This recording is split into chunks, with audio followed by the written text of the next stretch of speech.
इन 5 सालों के दौरान हमने देखा कि वहाँ के कांग्रेस के, एनसीपी के, दूसरे विपक्ष की पार्टियों के जितने भी एमएलएस थे वो ये मांग कर रहे थे कि मुसलमानों को 5% रिजर्वेशन मिलना चाहिए, 5% रिजर्वेशन देना चाहिए। कोर्ट का हवाला दिया जा रहा था कि हाई कोर्ट ने है तो ये इजाज़त दी है कि मुसलमानों को 5% रिजर्वेशन एजुकेशन के अंदर मिलना चाहिए करके। वो इस तरह से जोश के साथ बोलते थे, उस बीजेपी से मांगते थे जिसका है तो कोई लेना देना ही नहीं है मुसलमानों से। आज जब यही हुकूमत के अंदर आ गए हैं तो आपने देखा है कि पिछले 2-2.5 सालों के अंदर कितनी मर्तबा कौन से मंत्री ने मुसलमानों के रिजर्वेशन के ताल्लुक से कोई जिक्र किया हो। झूठे मुंह ही सही, लेकिन कोई बात करने के लिए तैयार नहीं है।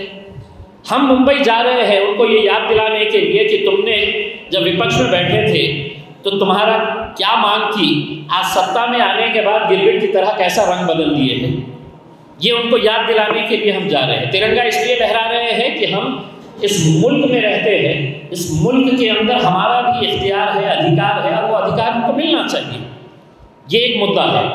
दूसरा मुद्दा ये है कि महाराष्ट्र में 93,000 एकड़ ज़मीनें वक्फ की है। 93,000 एकड़। ये ज़मीनें क्या सचमुच ही वक्फ बोर्ड के पास है? तो जवाब मिलेगा नहीं, महज कागज़ों के ऊपर है। ये ज़मीनें हैं तो पूरी तरह से हड़प ली गई है, बेच दी गई है। और गवर्नमेंट चाहे किसी की भी हो, मैं तो हम दावे के साथ कहते हैं कि सबसे ज़्यादा वक्फ की ज़मीनों की धांधलियाँ जो की गई है वो कांग्रेस और एनसीपी के दौरे हुकूमत में की गई थी। करोड़ों रुपए की ज़मीनें बंदरबाट किया गया था उसका, और वो ख़त्म कर दी गई। इन 93,000 एकड़ ज़मीन की देखभाल करने के लिए पूरे महाराष्ट्र में कितने लोगों का स्टाफ है? तो महज 23 लोगों का स्टाफ है। 23 यानी कि इसका मतलब साफ है कि जो हमारी ज़मीनें हैं उसको कैसे ख़त्म किया जाए। पूरी तरह से ये जो मुसलमानों का इख्तियार है, उसके ऊपर हक है, अधिकार है, वो पूरी तरह से ख़त्म करने की सभी सरकारों ने कोशिश की है। ये एक उनको याद दिलाने के लिए हमने पिछले वक्त हम गए थे मुंबई में जाके, जो सत्ता में बैठे हैं हम उन्हीं से मांगेंगे। तो आज सत्ता में बैठे हुए हमने पवार साहब के साथ मीटिंग करी और हमने ये कहा कि आप महाराष्ट्र वक्फ बोर्ड को 500 करोड़ रुपए का पैकेज दीजिए, ताकि जितनी हमारी जो खुली ज़मीनें हैं उसके ऊपर हम कमर्शियल स्पेसेस बना सकते हैं, स्कूल्स बना सकते हैं, तालीमी इदारे हम खड़े कर सकते हैं। तो इन मुद्दों को लेकर हम पूरे महाराष्ट्र से गाड़ियों का काफिला 27 नवंबर के दिन वहाँ पर जाएगा, और सिर्फ वहाँ पर मुंबई में पहुँचेंगे ऐसा नहीं है। मुंबई में जाने के बाद ये गाड़ियों का जो काफिला वहाँ पर पहुँचेगा तो एक सभा के रूप में उसको कन्वर्ट किया जाएगा। एक पब्लिक मीटिंग वहाँ पर होगी, और उस पब्लिक मीटिंग के अंदर असदुद्दीन अवैसी साहब और अकबरुद्दीन अवैसी साहब, ये दोनों को ही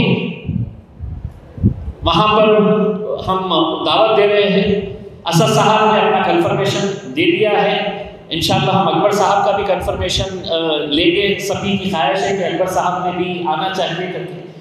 तो ये हमारी मांगों को लेकर हम 27 तारीख के दिन पहुंचने वाले हैं। हमको ऐसा लगता है कि हमको एक खिलौने की तरह इस्तेमाल किया जाता है, और जब सत्ता में आते हैं तो कुछ अलग रंग दिखाते हैं, विपक्ष में रहते हैं तो कुछ अलग रंग दिखाते हैं।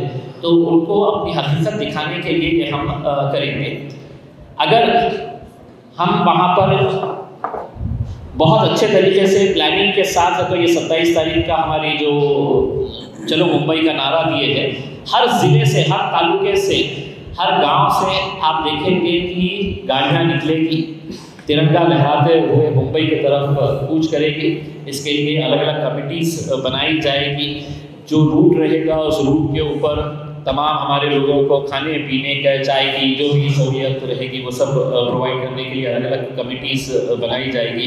जो हमारे एमएलए साहब हैं उन लोगों के साथ मीटिंग करके, फैयाज साहब के साथ मुंबई में एक मीटिंग करके हम लोग इसको एक बहुत अच्छा शेप देंगे। और इतना यकीन दिलाते हैं कि महाराष्ट्र के इतिहास के अंदर किसी ने ऐसा नज़ारा नहीं देखा होगा कि पूरा महाराष्ट्र मुंबई की तरफ जाएगा तिरंगा लहराते हुए। तो आप लोगों का भी सहकार्य की ज़रूरत है। तो आज की मीटिंग के ताल्लुक से ये कुछ अहम फैसले लिए गए थे। आप लोगों के अगर कुछ सवाल है तो यकीनन इंशाअल्लाह उसको असदुद्दीन अवैसी साहब जवाब देंगे।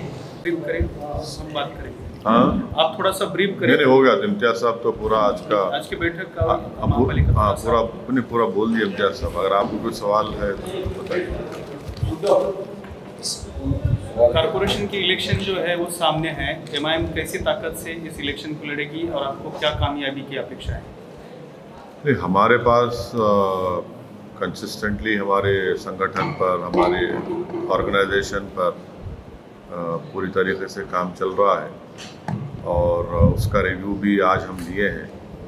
और पूरा हमारे जो संगठन के, ऑर्गेनाइजेशन के, तंजीम के जो ज़िम्मेदार लोग हैं, प्रेसिडेंट हैं, जनरल सेक्रेटरी है, उनसे हम डिटेल में बात किए और कैसा इलेक्शन में हम तैयारी आगे बढ़ेंगे, कैंडिडेट्स का सिलेक्शन उसमें है और वो लोगों का काम कैसा हो रहा है। तो सब पे माइन्यूट तरीके से बातचीत हुई है और हमको उम्मीद है कि इंशाअल्लाह ताला जब कभी भी महाराष्ट्र में ये इलेक्शन होंगे, एमआईएम पार्टी का बहुत अच्छा परफॉर्मेंस है। ये मुस्लिम आरक्षण के लिए जो आप ये रैली निकालने जा रहे हैं, तो मुस्लिम आरक्षण की आपकी कैसे डिमांड है? पहले जैसा 5% की मांग करने वाले हैं, तादाद बड़ी है, इसलिए उसकी भी कोई परसेंटेज की बढ़ाने की मांग है? नहीं, देखिए इम्तियाज साहब तो पूरा आपको डिटेल में बोल दिया है, मगर जो मुसलमानों का रिजर्वेशन है वो सिर्फ मुसलमान का नहीं बल्कि मुसलमानों में जो 50 कास्ट हैं, 50 ऑड कास्ट हैं, उनको रिजर्वेशन मिला है, मुस्लिम को नहीं। और उनका सोशल एजुकेशनल बैकवर्डनेस प्रूव हो चुका है महमूद रहमान कमेटी की रिपोर्ट से। और दूसरा जो एनएसएसओ का डेटा है जिसको हाई कोर्ट ने माना है। हाई कोर्ट ने कहा कि हाँ, ये महाराष्ट्र के मुस्लिम्स में जो इतनी कास्ट है वो सोशली एजुकेशनली बैकवर्ड है और उनको एजुकेशन में रिजर्वेशन मिल सकता है। वो एम्प्लॉयमेंट के ख़िलाफ़ नहीं थे, मगर क्योंकि एम्प्लॉयमेंट की सीलिंग 50% ऑलरेडी क्रॉस हो चुकी थी, इसलिए कोर्ट ने कहा कि एजुकेशन में दे सकते। दूसरी बात यह है कि जब पार्लियामेंट में शिवसेना, एनसीपी और आपके कांग्रेस के एमपीज़ ने महाराष्ट्र के जो ओबीसी का जो बिल आया था पार्लियामेंट में, उसमें उन्होंने सिर्फ मराठा रिजर्वेशन की बात की। हम उनको याद दिलाना चाह रहे कि आप जब मराठा की बात कर रहे, जिसको सुप्रीम कोर्ट ने उनके सोशल एजुकेशनल बैकवर्डनेस को सुप्रीम कोर्ट ने एक्सेप्ट नहीं किया, नंबर 1 पॉइंट, बल्कि महाराष्ट्र के मुसलमानों का वो कास्ट का social educational backwardness high court ने एक्सेप्ट किया। तो अब उनको ये बताना चाहिए, ये जो सरकार है उनको ये बताना चाहिए कि जब एक कम्युनिटी के इतने कास्ट का सोशल एजुकेशनल बैकवर्डनेस एक्सेप्ट हो गया, जिनको इंसाफ का तकाजा ये है कि उनको रिजर्वेशन मिलना चाहिए। और ये बात सारी दुनिया को मालूम कि महाराष्ट्र में मुसलमानों का जो कास्ट है, उनका लिटरेसी रेट, उनका ड्रॉप आउट रेट, उनका ग्रेजुएशन में रेट, ये सबसे कम है। दलित के बाद उनका नंबर आता है, तो उनको तो मिलना चाहिए। आप सिर्फ मुसलमानों से वोट लेंगे मगर उनको अपलिफ्ट नहीं करेंगे, उनसे इंसाफ नहीं करेंगे। एजुकेशन में अगर कोई कम्युनिटी उठ जाएंगी तो वो खुद एक बहुत बड़ा एम्पावरमेंट होगा। जो ये जो मौजूदा सरकार है वो कंप्लीटली महाराष्ट्र के मुस्लिम्स के एम्पावरमेंट के लिए काम नहीं कर रही है। और एक अहम बात यह है कि आपको याद होगा कि जब महाराष्ट्र के विधानसभा के चुनाव चल रहे थे तो उस वक्त एमआईएम पार्टी पर एनसीपी और कांग्रेस ये कहकर वोट ले रहे थे कि मजलिस को वोट मत दो, असदुद्दीन ओवैसी या इम्तियाज़ जलील या एमआईएम के लीडर्स के बात में मत आओ, वरना अगर तुम वोट दोगे तो शिवसेना और बीजेपी को फायदा होगा। चुनाव होने के बाद अचानक ये तीनों मिलकर एक दूसरे से शादी कर लेते, निकाह कर लेते, ये कौन सा सेकुलरिज्म है? ये कौन सा सेकुलरिज्म है? आप तो महाराष्ट्र की जनता को धोखा दिए, स्पेशली महाराष्ट्र के मुसलमानों को धोखा दिया। आप मुझे मेरा डर दिलाकर, MIM का खौफ दिलाकर आपने वोट तो बटोर लिया, मगर जाकर झोली में डाल दिया शिवसेना के। तो ये इनकी हिपोक्रेसी है। मगर आज हम जो डिसाइड करें इसका डिसाइड करें, और 27 तारीख की मीटिंग होगी नवंबर में इंशाल्लाह। मगर MIM पार्टी ये सरकार से इमीडिएटली डिमांड करती है कि महाराष्ट्र के मुस्लिम्स को रिजर्वेशन जो हाई कोर्ट ने क्लियर कर दिया उसको दिया जाए, इमीडिएटली दिया जाए उसको आपको रोकने की जरूरत नहीं है। अगर आप सच्चे हैं, अगर आप सिंसियर हैं अपनी बात में, तो इसको इम्प्लीमेंट करिए। और ये होना चाहिए, ये जस्टिस का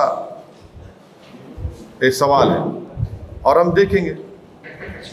सर, जैसा कि महाराष्ट्र में आपने मुसलमानों के अपने आवाज़ उठाई, उसका खैर मकदम है, लेकिन तेलंगाना में ही 12.5% रिजर्वेशन का ऐलान। तेलंगाना में अभी जो हमारे को रिजर्वेशन तेलंगाना मिल रहा है वो सुप्रीम कोर्ट का स्टे पे मिल रहा है, और हमारी असेंबली में हमने रेजोल्यूशन भी पास किया है, गवर्नमेंट ऑफ इंडिया को भिजाया है कि 50% कोटे को ब्रीच करो आप।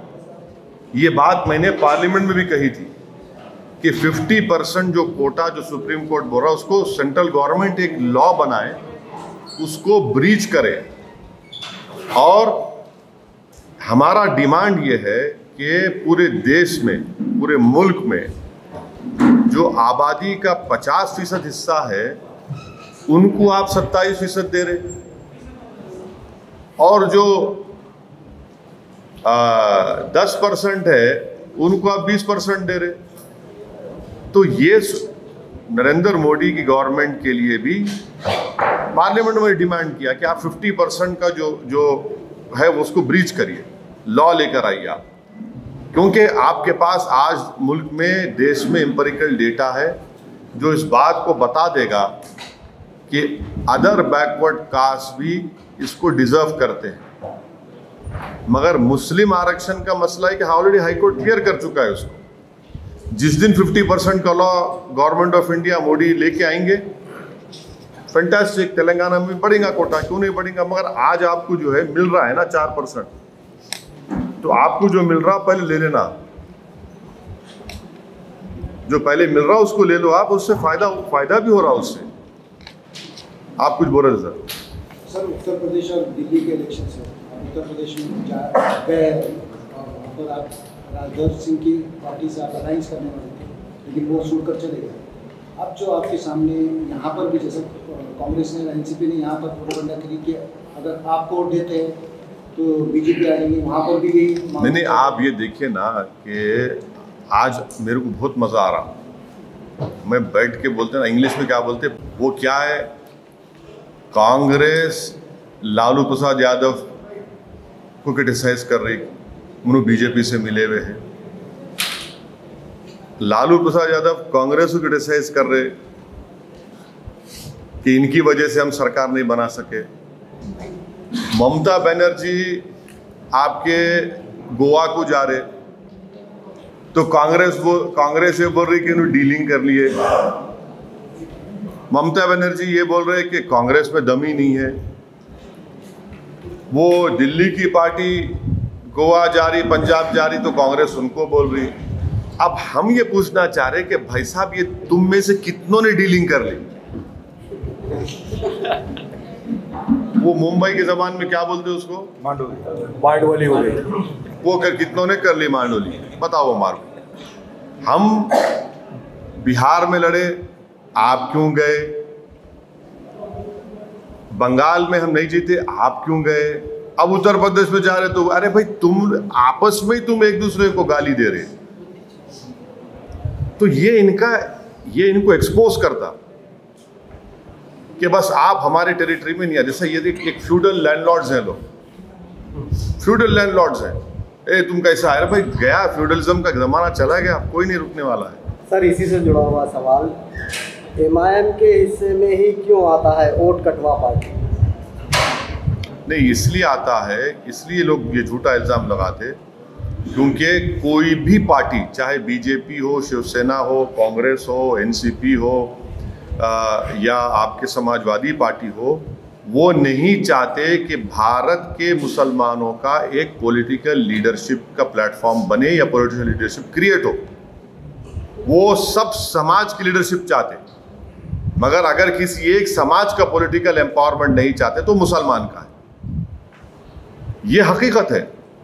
सबको बोलेंगे हाँ ये आपका नेता है, ये बरादरी का, ये जात का, ये कास्ट का, इसका लीडर है, मगर जब मुसलमानों की बात आती है हमारे को बोलते हैं कि भाई साहब आपका काम ये है कि जनसभा से पहले आप चद्दर बिछाना, कुर्सियाँ बिछाना, और जब हम आएंगे नारे लगाना, कूद कूद के नारे लगाना, और जब हम डाइस पे आ जाएंगे तो एक फूल का माला पिनाना, हम तुम्हारे साथ एक गले में ठहर के फोटो ले लेंगे, उसके बाद तुम घर को जाके सो जाना। हम ये बोल रहे हैं कि अब कुछ नहीं होगा, हम कुर्सी पे बैठेंगे, अपने मुकद्दर के फैसले हम करेंगे। अगर भारत में हर कम्युनिटी, हर कास्ट को अपनी लीडरशिप बनाने का इख्तियार है तो भारत के बिगेस्ट माइनॉरिटी का ये हक पहुंचता, बल्कि उनको बनाना चाहिए अपनी पॉलिटिकल लीडरशिप। सवाल असदुद्दीन ओवैसी का नहीं है, सवाल देश के सबसे बड़ी माइनॉरिटी का है कि आप उनको कैसे बैकवर्ड रख रहे, हर एतबार से बैकवर्ड रख रहे और उनसे इंसाफ नहीं कर रहे। और भारत की जो जमहूरियत है उसकी तल हकीकत है, ये है, रियलिटी है कि जिस समाज और कास्ट के पास उसकी लीडरशिप है, पॉलिटिकल लीडरशिप, उसकी आवाज़ को सुना जाता। तो ये एक चर्निंग है, ये एक डेवलपमेंट है भारत की सबसे बड़ी माइनॉरिटी में, वो उसको रिफ्लेक्ट करता है ये सब चीज़ों का आगे जो हम बढ़ रहे हैं। अलायंस की जब बात आती है तो आपका वंचित के साथ जो है अलायंस टूट गया था, तो उसके बाद आपने महाराष्ट्र में ऐसी कोई पार्टियां है जब? देखिए, वंचित से हम नहीं अलायंस तोड़े, हमारी तरफ से हम नहीं तोड़े, ये बात मैं ऑन रिकॉर्ड कई मरतबा कह चुका हूँ, आज भी कह रहा हूँ, और आज भी मेरे दिल में और कल भी इंशाअल्लाह ताला जब तक मैं जिंदा रहूँगा, प्रकाश अम्बेडकर साहब के ताल्लुक से मेरे दिल में हमेशा हमदर्दी रहेंगी। मगर वो अलायंस हम नहीं तोड़े, हम तो अलायंस को कंटिन्यू करना चाहते थे, अनफॉर्चुनेटली वो डिसीजन ऐसा लिया। अगर फिर से उनका हाथ आपकी तरफ आता है तो क्या आप तैयार हैं उसके लिए? देखिए, politics is the art of impossible, तो अगर ऐसे हालात बनते हैं, कुछ होता है तो ज़रूर आपको बताएंगे। दूसरा सवाल ये है कि कॉर्पोरेशन के बहुत सारे इलेक्शन हैं, 6 से 8 कॉर्पोरेशंस जो है महाराष्ट्र में, उसके इलेक्शन सामने हैं, कुछ दिनों में होने वाले हैं, तो एमआईएम के ये सारे कॉर्पोरेशंस की इलेक्शन लड़ने वाली है, मुंबई का भी इलेक्शन है, उसकी भी वही बात इम्तियाज़ जलील साहब ने आप तमाम को बताई है। यकीनन एमआईएम पार्टी उन इलेक्शंस में हिस्सा लेगी और पूरी तैयारी के साथ हम उसमें इलेक्शन में हिस्सा लेंगे, लड़ेंगे, और इंशाअल्लाह हमको यकीन है कि जनता अपनी दुआओं से, अपने वोट से हमको कामयाब करेगी। सर, माइनॉरिटी के हुकूक के लिए एक ही आवाज़ पूरे मुल्क में गूंजती है, वो आपकी आवाज़ है, लेकिन इस मुल्क में अक़लियतों के साथ जो कुछ हो रहा है, जैसे आसाम और त्रिपुरा। नहीं, देखिए, त्रिपुरा में जो कुछ हो रहा है वो बीजेपी गवर्नमेंट की नाकामी और उनके सपोर्ट से वो तमाम गुंडे लोग मस्जिदों को टारगेट किए, मस्जिदों को नुकसान भी पहुंचाए, मस्जिदों को जलाए भी। ये त्रिपुरा की बीजेपी गवर्नमेंट की खुली उनका कन्निवेंस है, उनकी नाकामी है, और वो ओपनली उनको इजाज़त दी है कि इस तरह का जुलूस निकालो और जाकर ये तमाम वैंडलिज्म करो।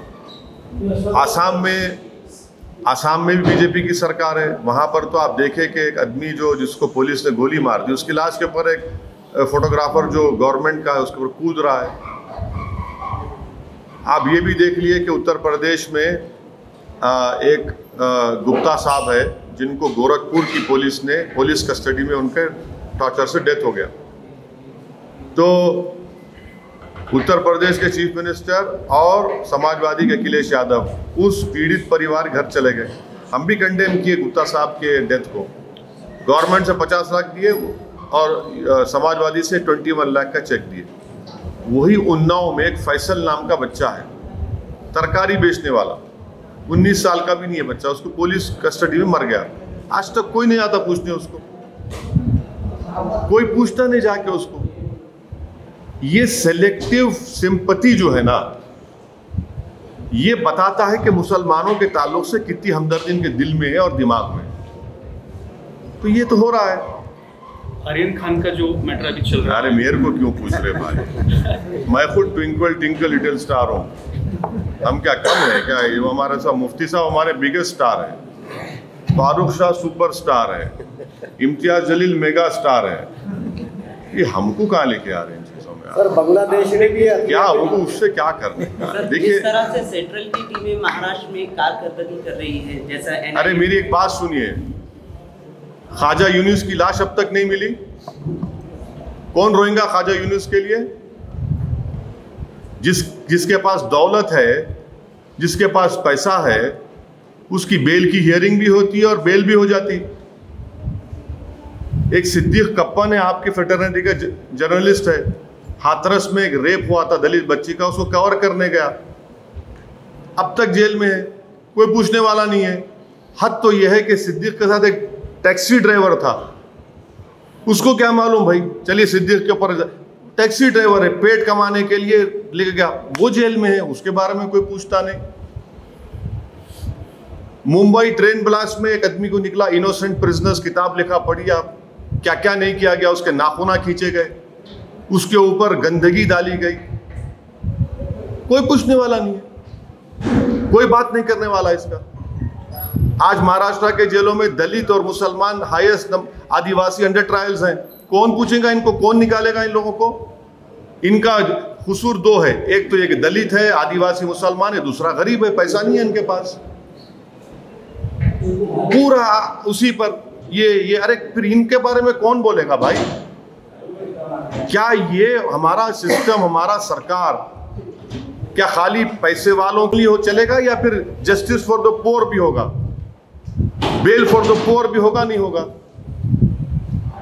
इस पे बात ही नहीं हो रही है। और वो जो लोग जो जेलों में सड़ रहे, अपनी जिंदगी बर्बाद हो जा रही, कोई उसके ऊपर बात नहीं कर रहा। इसीलिए मैं इस मसले बात ही नहीं करना चाह रहा हूं। मेरे को मतलब ही नहीं है इन लोगों से, इन दौलतमंदों से क्या करने का है। सवाल इसलिए पूछा जा रहा है कि जो ऑफिसर है समीर वानखेड़े, उसके जात को लेकर बड़ा मसला बना है। इसीलिए हम बोल रहे एनपीआर एनआरसी नहीं करना। तुम समझ में अब आ रहा है इन लोगों के? हम पहले ही बोले थे पार्लियामेंट में, कागज किसके लिए भी नहीं है, इसीलिए हम बोल रहे एनपीआर एनआरसी मत करो। देख लिए ना, अगर कोई एनपीआर एनआरसी होगा, बर्थ सर्टिफिकेट लेके आओ, निकाहनामा, अब तो निकाहनामा भी निकल रहा। इसीलिए हम बोले एनपीआर एनआरसी नहीं करना इस देश में। अब उन्होंने क्या करे नहीं करे, मेरे को उससे क्या मतलब है? आपको मालूम है एक बच्चा समीर भी है जो जेल में है अभी तक, उसकी मां को जाके क्या बोलेंगे, कि क्या जवाब देंगे? बोलो आप को क्या होगा उन लोगों का? जो मालेगांव में मुफ्ती साहब से पूछिए, जो बच्चे जो मालेगांव में पाँच साल जेल में थे, उन्होंने मीडिया का नाम अगर आप बोले तो उनको ऐसा, उनके रोंगटे खड़े हो जाते, क्या होने वाला है बोले, इतना डर उनको पैदा हो गया। कोई पूछने वाला नहीं है। मगर दौलत, ये क्या कि दौलत से ही आपको इंसाफ मिलेगा क्या? तो जो गरीब जिसके पास कुछ नहीं है क्या करेगा बताओ उन्हें आप? हमको क्या करना है इन चीजों से? मैं पर्सनली मैं आपको बोल रहा हूं, मेरे को मतलब नहीं इन चीजों से। ये कौन लोग हैं, ये क्या करेंगे? क्या पोलिंग के दिन निकल के लोग सब निकलते क्या?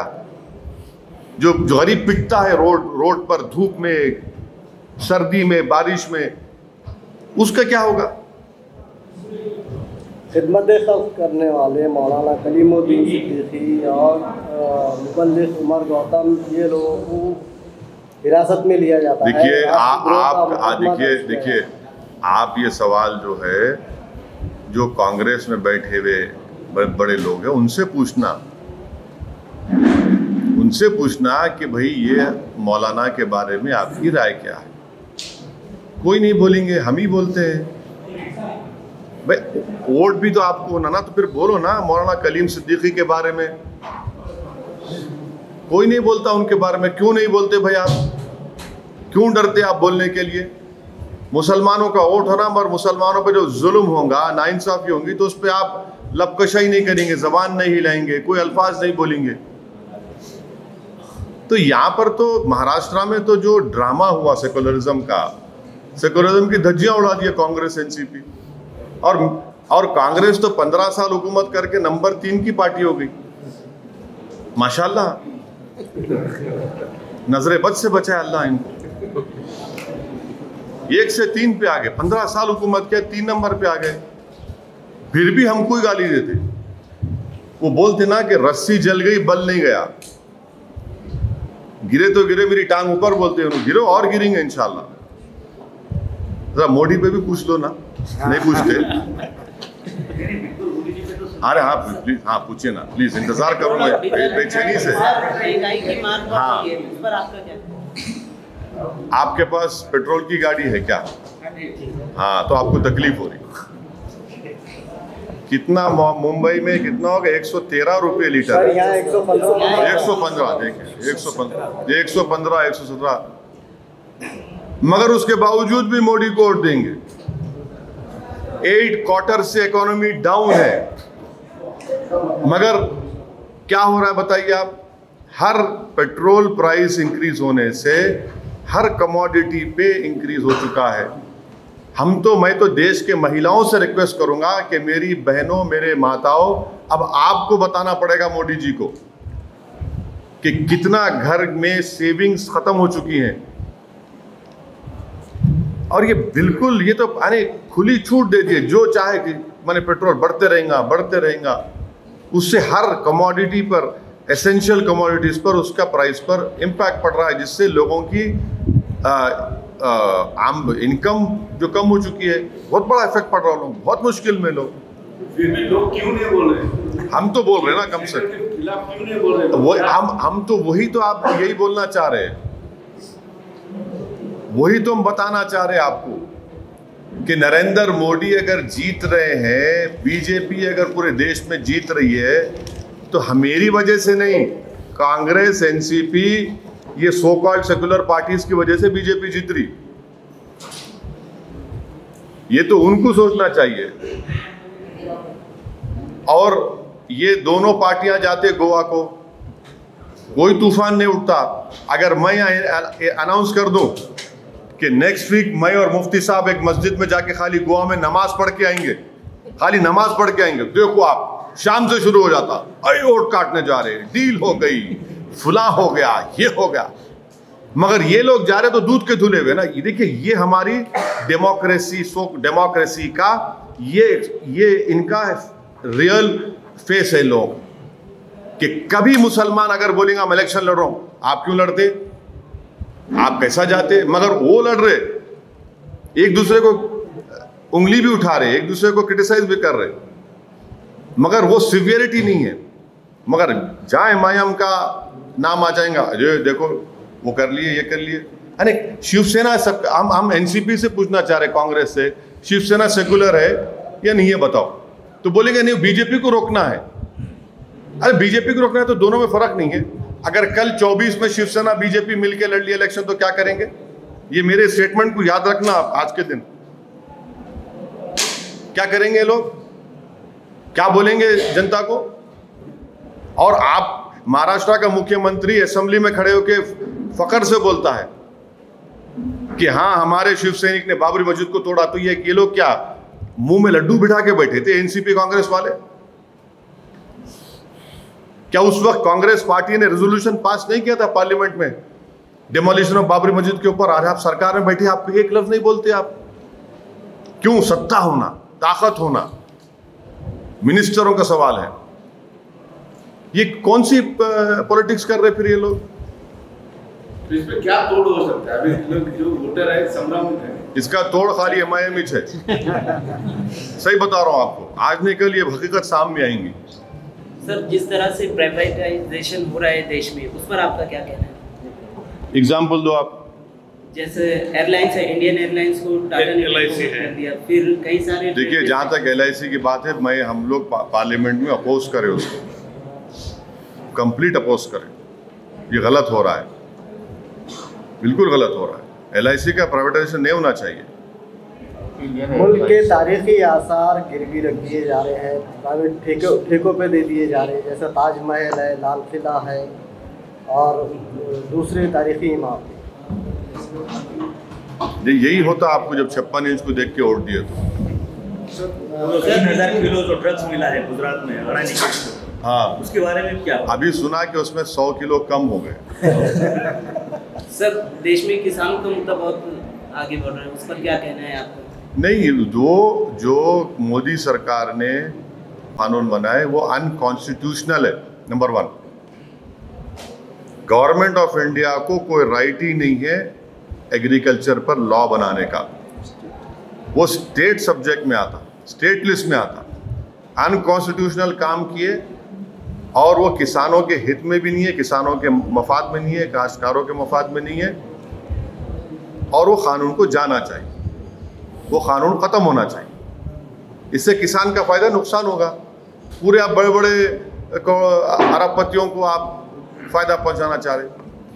बहुत सारे स्टेट है देश के, वो अभी केंद्र के विरुद्ध आरोप लगा रहे हैं कि केंद्र जो स्टेट के कामों में है ना, दखलंदाजी दे रहा है। महाराष्ट्र में भी ऐसा बोला है, कर्नाटक ने भी बोला है, तेलंगाना से भी, बंगाल से भी बात हो चुकी है कि स्टेट के काम में केंद्र अपनी दखलंदाजी दे रहा है।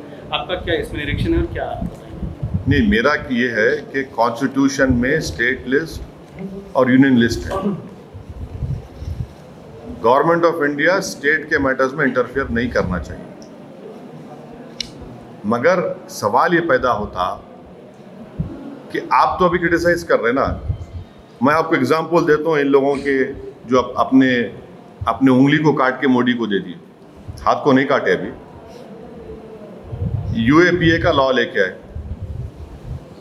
उसमें आपने क्यों सपोर्ट किया मोदी को और बीजेपी को? कांग्रेस ने, एनसीपी ने क्यों सपोर्ट किया? जब आपको ये नहीं मालूम था ये करेंगे।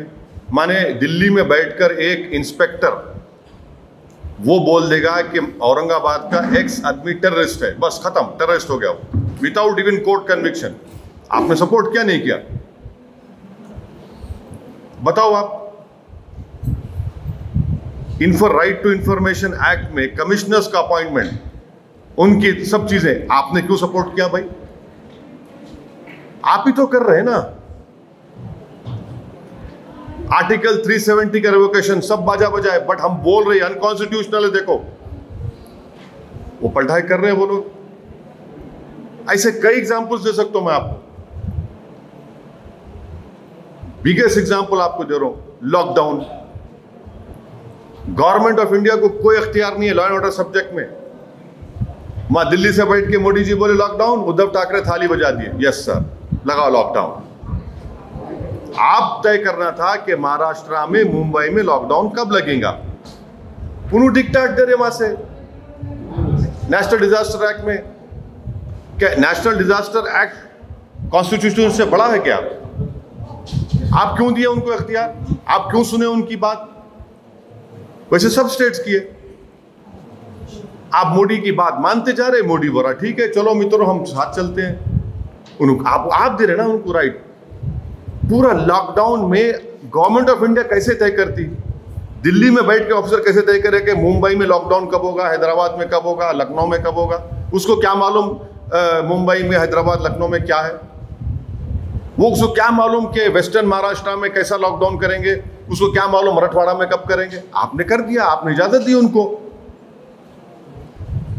आप ही तो दे रहे ना मौका उनको।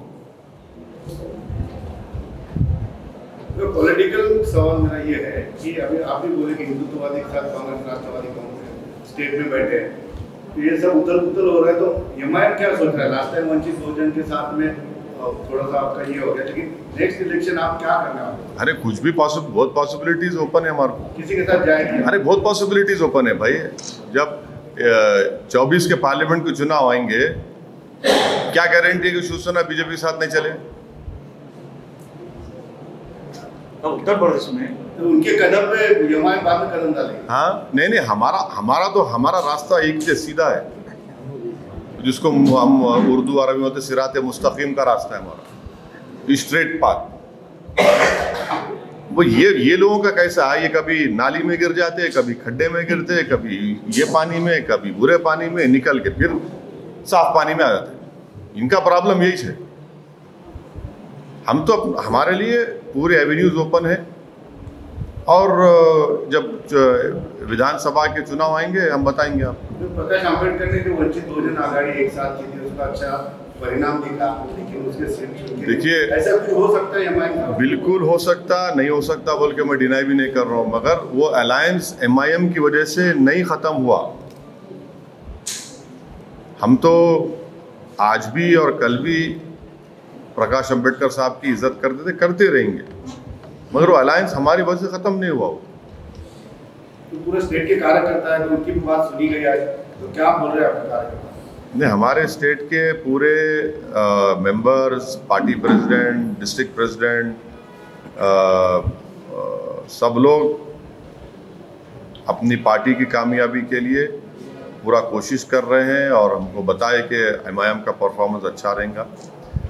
कैंडिडेट सिलेक्शन के बारे में हम उनसे बात करें, और बहुत सी चीज़ों के बारे में बात करें, कैसा कैंपेन हम करेंगे, क्या करेंगे, तो अच्छा है। वो उनके हौसले बड़े बुलंद हैं। तो पूरी सीट महाराष्ट्र में लड़े जाएंगे या? हाँ लड़ेंगे, क्यों नहीं लड़ेंगे, बिल्कुल लड़ेंगे। प्रकाश आंबेडकरांनी तुमच्यावर आपके ऊपर एक आरोप लगाया था कि वंचित के लोग एमआईएम को वोट तो करते हैं, लेकिन एमआईएम के कार्यकर्ता है या मुस्लिम समाज है वो वंचित को वोट नहीं करता, इसलिए वंचित की सीटें चुनकर नहीं आती, तो इसलिए वंचित का एमआईएम के साथ होना ये उनके लिए फायदेमंद नहीं है। नहीं, ऐसी कोई बात नहीं है। अंबेडकर साहब को, प्रकाश अंबेडकर साहब को थोड़ा गलत फहमी है, ऐसी कोई बात नहीं है। वो अगर ये ऐसा बात कर रहे हैं तो उनकी राय है, जो सच नहीं है, बिल्कुल सच नहीं। क्या उत्तर प्रदेश में दलित बोले हाँ बोलो। सर, यहाँ पर आपने पूरे महाराष्ट्र का जायजा लिया, कहीं पार्टी के अंदरूनी मामला ऐसे चल रहे हैं जहाँ पर एक दूसरे पे आरोप हो रहे हैं, कुछ नाराजगी है, आप तक आई है क्या? नहीं, बोला जाएगा औरंगाबाद में ऐसी कुछ दो पार्टियां, बड़े नेता है औरंगाबाद के अंदर जमती है, सब अंडर वन पार्टी लीडरशिप काम कर रहे हैं और काम करेंगे, और जिसको जो बात करना था हम बात कर लिए। ये हमारे घर की बात है। सुने हाँ, नहीं सही है, बात बाहर आ गई, मगर अब बात बाहर नहीं आएंगे, अंदर ही रहेंगी। अच्छा रहेंगे, मिलाव जुलाव जमेगा। आपके साथ में है दोनों भी, तो उनका मिलाव जुलाव जमेगा क्या? बिल्कुल मिलाव जुलाव है, था, है और रहेगा, और इंशाअल्लाह ताला जो और अच्छे तरीके से मिलके काम करेंगे, ऐसा कोई बात नहीं है। वो बात सही है, बात आई, मैं इनकार नहीं कर रहा हूँ। उत्तर प्रदेश में एमआईएम की जड़ें कितनी मजबूत होंगी? क्या गैर मुस्लिम वोट भी हासिल हो सकते हैं? देखिए, सियासी पार्टी की जड़ें मजबूत करना एक कंटिन्यूस प्रोसेस है। जड़ों को फैलाना बोलते, देखो, तो जड़ों को फैला रहे हैं। इंशाल्लाह अच्छा काम हो रहा है, और हमको यकीन है कि इंशाल्लाह अच्छा नतीजा आएगा। दिल्ली में आपसे दिल्ली के कुछ ग्रुप्स ने आपके घर पर हमला किया, और दिल्ली में आप जा रहे हैं इसलिए खौफ उनके दिलों में है, या फिर क्या मानना है? नहीं, मेरे घर पे पहली मर्तबा हमला नहीं हुआ, ये चौथी मर्तबा हुआ है हमला, 4th टाइम हुआ है हमला ये। और आपको जानकर बड़ी हैरत होगी कि मेरे घर के इमीडिएट नेबर कौन है? Election commission of India. और इलेक्शन कमीशन और मेरे घर के सामने जो दिल्ली का पुलिस का हेडक्वार्टर है, यानी उनके कैमरे, पूरे कैमरे मेरे घर पे रहते माशाल्लाह से, सामने से पीछे से, फिर भी हमला होता है। और हमला करने वाले लाइव टेलीकास्ट करते हैं, तो पुलिस को आने में ज़रा थोड़ी देर हो जाती है। ओनली 35 मिनट्स लगे उनको, सामने से आगे चल के आए तो 5 मिनट में आ सकते थे, मगर गाड़ी में आए तो शायद ट्रैफिक में फंस गए थे, इस तरह से 35 मिनट लगे उनको। कोई बात नहीं, 35 मिनट्स लगे, थोड़ा ट्रैफिक में फंस गए होंगे, वीआईपी कॉन्वॉय जा रहा हूँ, तो इसलिए ऐसा हुआ। औरंगाबाद का नाम बदलने का मसला जो है फिर एक बार चर्चा में आ रहा है, जो भी इलेक्शन के सामने हर बार आता ही है। इस बार कुछ जीआर में जो है वो औरंगाबाद के बजाय संभाजी नगर डाल रहे हैं। वो इम्तियाज साहब उस पर अच्छा बोलेंगे, MP साहब है। महाराष्ट्र में कुछ तो MIM के कार्यकर्ताओं को गुने दाखिल हो रहे हैं, उसको तड़ीपार किया जा रहा है, ऐसे बहुत से केसेस सुनने में आ रहे हैं, देखने में आ रहे हैं। हम अपने कार्यकर्ता के खिलाफ जो हो रहा है हम उनके साथ खड़े हैं, उनको हम नहीं छोड़ने वाले हैं, उनके साथ ठहरेंगे, उनके परिवार के साथ ठहरेंगे। अगर ये हो रहा है, हम जब सही कह रहे हैं, हम उसका कंडेम करते हैं और पूरी लीगल सपोर्ट हम उनको देंगे।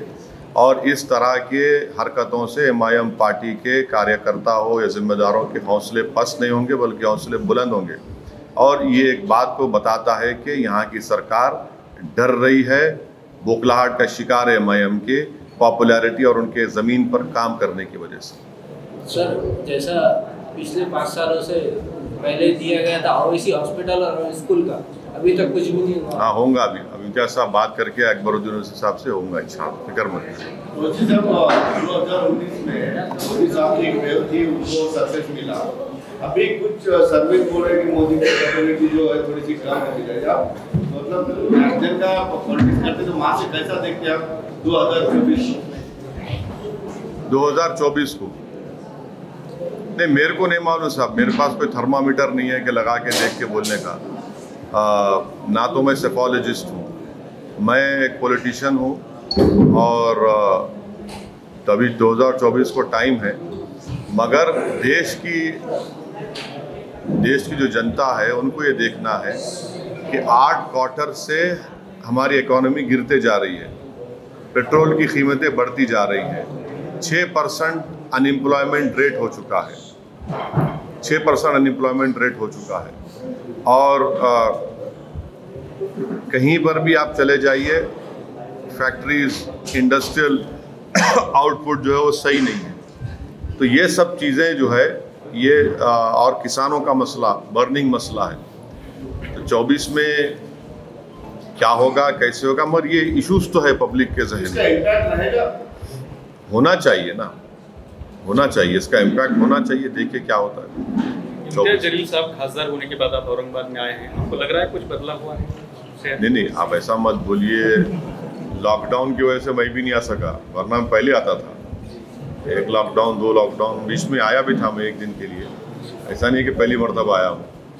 अल्हम्दुलिल्लाह काफ़ी डेवलपमेंट का काम इम्तियाज जलील साहब कर रहे हैं और जितना वो करना है कर रहे हैं। मगर अनफॉर्चुनेटली क्या है कि वो MP लैड फंड्स ये कोविड की वजह से अब नेक्स्ट ईयर मार्च अप्रैल में शुरू होंगे, मगर उसके बावजूद भी वो बराबर आप देखिए कि स्टेडियम का काम शुरू होने वाला है और नेहरू युवा केंद्र की नेहरू भवन की नई बिल्डिंग बनने वाली है। और गडकरी साहब से जाके मिले एक लंबा फ्लाईओवर के लिए जालना रोड पे। चौथा, वो खुद PIL डाले कोर्ट में अपॉइंटमेंट ऑफ डॉक्टर्स के जो स्केर्सिटी है। तो मैं समझता हूँ कि 200 बेड का एज एन MP माशाल्लाह से इम्तियाज जलील साहब बहुत मेहनत कर रहे हैं, काम कर रहे हैं, रिजल्ट्स भी आ रहे हैं। जो बरसों से औरंगाबाद के इलेक्टोरेट जिस चीज़ को देखना चाह रहे थे कि भाई डेवलपमेंट हो, काम हो, कोई MP जो है काम करे, वो उनको आज देखने को मिल रहा है। सर, मोदी के दौरे हुकूमत में मुल्क की सरहदें कितनी महफूज है, खासतौर पे चाइना, कश्मीर? देखिए,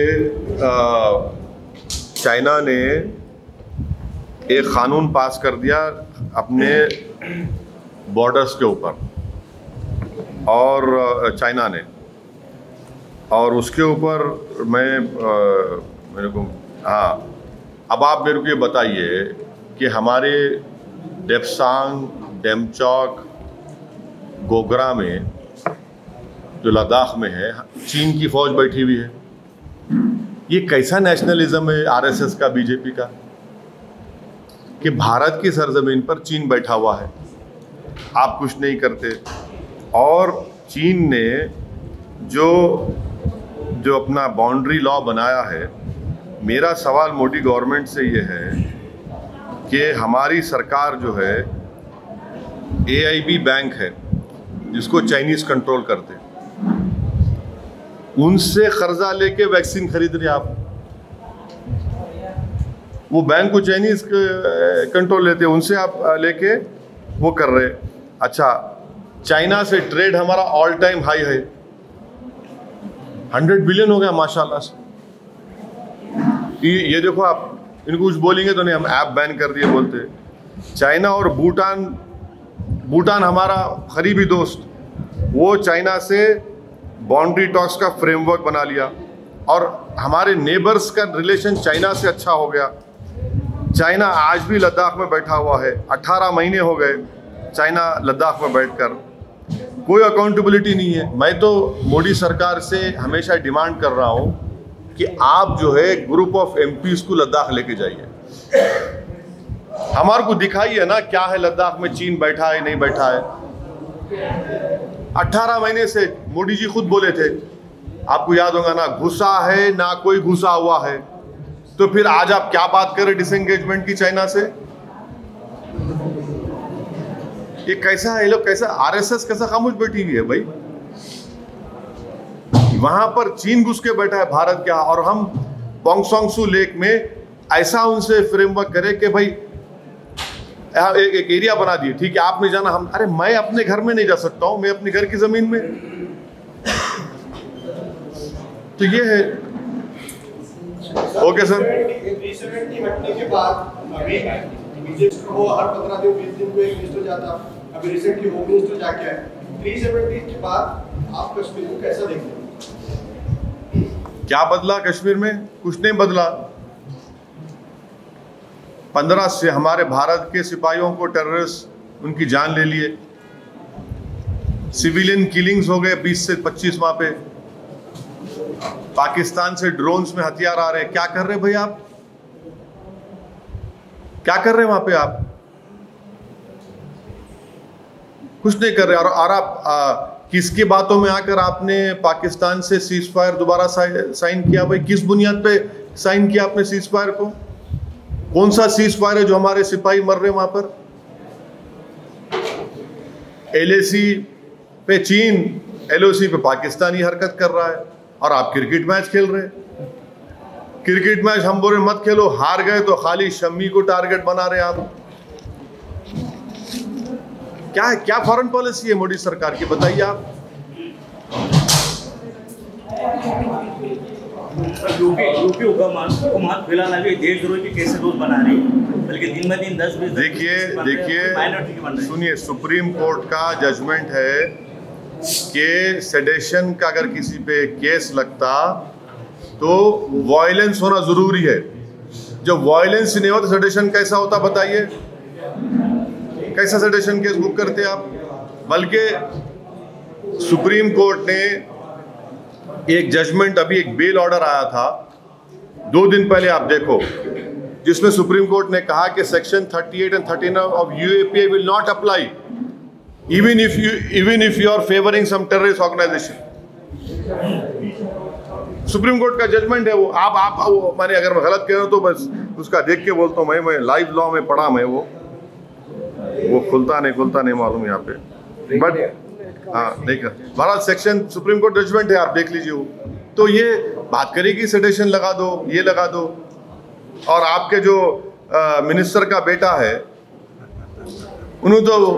उनको डेंगू हो गया तो मलेरिया हो गया तो जेल में टहल रहा, आपने चमन में टहला था, टहल रहा, वो वीडियो वायरल हुआ तो जेल को भिजा दिया उसको। बाप मंत्री है और बेटे के ऊपर 302 का मुकदमा है, और मोदी जी बोल रहे हैं इंसाफ करेंगे। क्या इंसाफ करेंगे भाई आप? का इंसाफ होगा? थार गाड़ी उसकी, बाप की गाड़ी, और इन योगी बोलते अब्बा जी, अब्बा जान। अब ये अब्बा जान को क्या करेंगे जो मिनिस्टर बन के बैठे हुए? आप बताइए कि कोई गवर्नमेंट ऑफ इंडिया का कोई मिनिस्टर है, उसके बेटे पे मर्डर का चार्ज है 4 किसानों को मारने का। अरे मॉरली तो आप उसको रिजाइन कराओ, जब कोर्ट डिसाइड करता उसके बाद आप फैसला लो। मर नहीं दिखाना चाह रहे कि हम तुम्हारे साथ खड़े हुए, उसमें भी कास्टिज्म है, क्योंकि उनका ताल्लुक एक अपर कास्ट कम्युनिटी से, उनका वोट होना इलेक्शन के लिए, तो डिस्टर्ब नहीं करेंगे।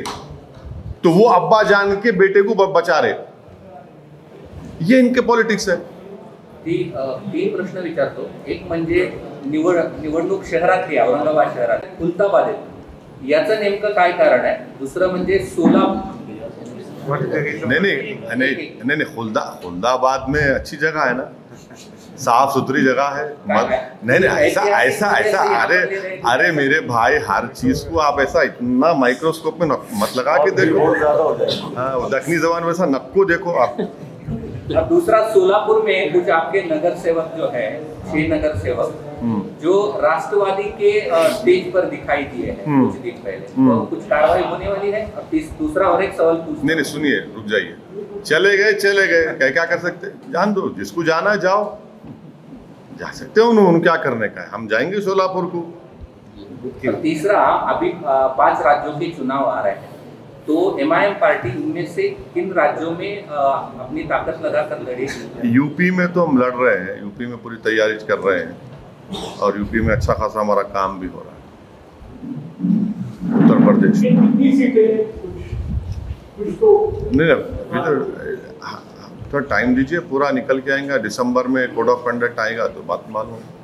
हम मुंबई, पुणे, नासिक, औरंगाबाद यहाँ के कॉर्पोरेशन के इलेक्शन लड़ेंगे पूरे सीट। हाँ, लड़ेंगे इंशाल्लाह। अभी महाराष्ट्र में महाविकास आघाड़ी की सरकार में कांग्रेस, एनसीपी और कौन बोल रहे भाई? अच्छा आप। हाँ, ये 3 पार्टीज है, तो अब MIM का और बीजेपी का कुछ नहीं चलेगा, तो शिवसेना और एनसीपी कांग्रेस का उनका कहना है। बिल्ली के ख्वाब में छिछड़े रहते खाली। सुनो आप, अरे छोड़िए ना, बिल्ली के ख्वाब में छिछड़े रहते, मालूम हो जाएगा इंशाल्लाह ताला। ये सब ये तीनों पार्टियां साथ में लड़ेगी। हाँ, तो कहाँ सीटें बचेगी? तीनों मिलके लड़ रहे, आपको बोल दिए मिलके लड़ रहे बोल के, क्या होता? एक मर्द सब पे भारी, फिक्र मत करो आप। हाँ, विधानसभा में बी टीम सुनिए, हमारे को बोले कि ओवैसी को मजलिस कोर्ट मत दो, शिवसेना बीजेपी आ जाएगी। चुनाव हो गए तो तीनों शिवसेना कांग्रेस एनसीपी बैठ के निकाह कर लिए। अब वो मुफ्ती साहब फतवा दे सकते, वो सियासी निकाह कैसा होगा? निकाह कर लिए तीनों मिलके, शादी कर लिए। तो विधानसभा चुनाव में कुछ फोटो तस्वीरें भी बाहर आई थी ना, खादर साहब के घर में कोई लोग मिले, उनसे बात किए, क्या ऐसे कुछ तस्वीरें भी आई थी सामने? भी क्या मिले? बीच में विधानसभा इलेक्शन में मिले थे, कहते हैं, इसलिए हम पूछ रहे हैं। मिले? हाँ, अरे नहीं, देखिए अगर मिले तो घर में मिले ना, उम्मीदवार कैसे? अरे सुनिए, मिले होंगे तो उसमें बुरी बात क्या है? मगर हम लड़ रहे बीजेपी से, हम लड़ रहे शिवसेना से, लड़ रहे। अच्छा, अभी ये तो बात वंचित के साथ है। हाँ, अरे देर से आ रहे, पूछ लिए लोग आप। देर से आए, किसी से?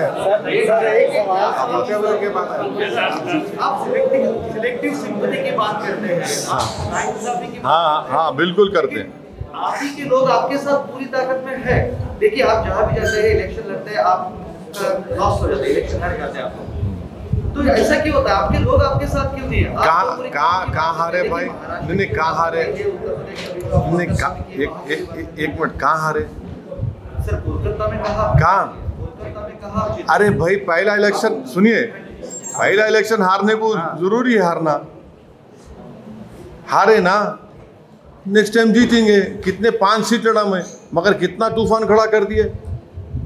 सुनिए मेरे आप सवाल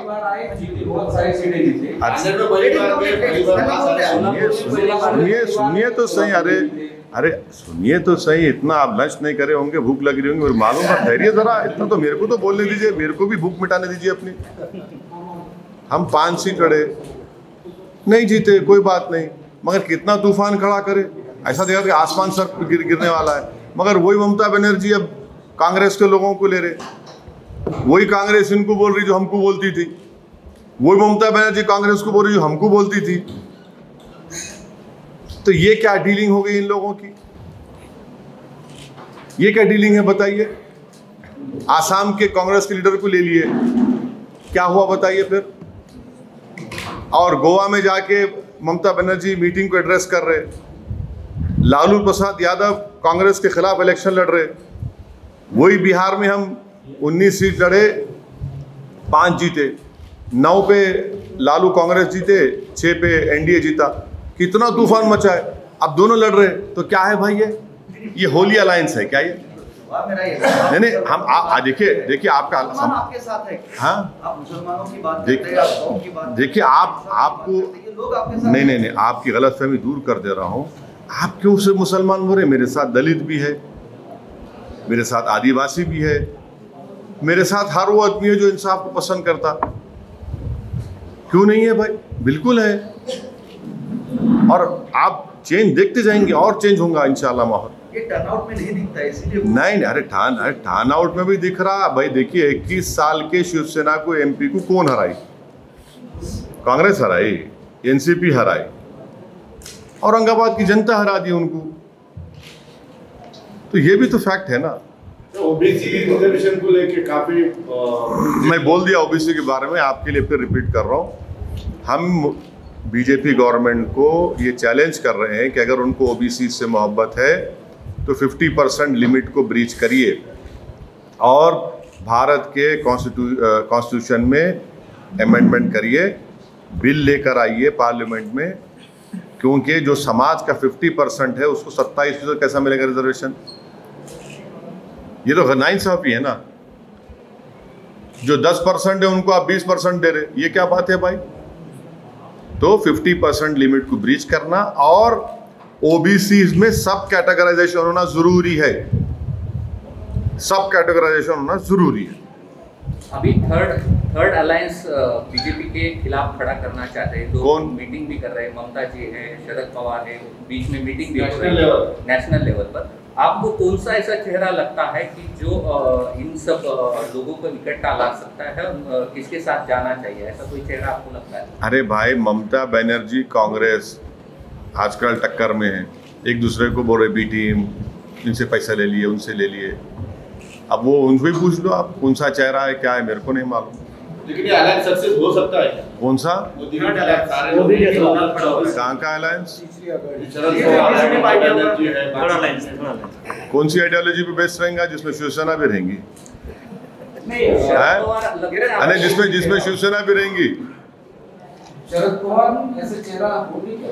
हाँ, शरद पवार आइडियोलॉजी नहीं है, ट्रेंड ही नहीं हो सकता, ऐसा कहना आपका? नहीं, देखिए आप मेरे मुंह में अल्फाज मत डालिए। मैं जो बोल रहा हूँ मेरे मुंह में मेरी जबान है, आपकी जबान नहीं है, और मैं जो बोलूँगा सच बोलूँगा। और ये है कि अभी 24 को टाइम है।